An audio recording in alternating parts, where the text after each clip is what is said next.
பச்சை துவரை இப்போ மார்க்கெட்டில் நல்லா ஃப்ரெஷ்ஷாக கிடைக்கிறதுங்க. இப்போ தான் அது சீசனும் கூட.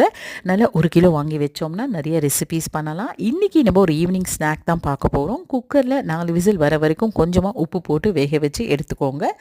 பூண்டு 4 பல் தட்டி எடுத்து வச்சுக்கோங்க. வாணலியில் தேங்காய் எண்ணெய் சூடு ஆனதும் கடுகு, உளுத்தம்பருப்பு, மிளகாய் வத்தல், தட்டி வச்ச பூண்டு இதையெல்லாம் வதக்கிட்டு வேக வச்ச பருப்பையும் போட்டு அதில் உப்பு, பெருங்காயத்தூள், மஞ்சள் தூள் போட்டுக்கோங்க. சுண்டல் பொடி நான் லிங்க்டு வீடியோவில் கொடுத்துருக்கேன், கிளிக் பண்ணி பார்த்துக்கோங்க. 2 டீஸ்பூன் சுண்டல் பொடியும் போட்டிங்கன்னா நம்மளுடைய சுண்டல் ரெடி ஆயாச்சு. இந்த சுண்டல் பொடிக்கு மெயினாக கடலைப்பருப்பு, உளுத்தம்பருப்பு, தனியா, சிவப்பு மிளகாய், கொஞ்சம் கொப்பரை தேங்காய், ஜீரகம் இதுதாங்க. இதை நீங்கள் டப்பாவில் பண்ணி வச்சிங்கன்னா எப்போ தேவைப்பட்டாலும் யூஸ் பண்ணிக்கலாம்.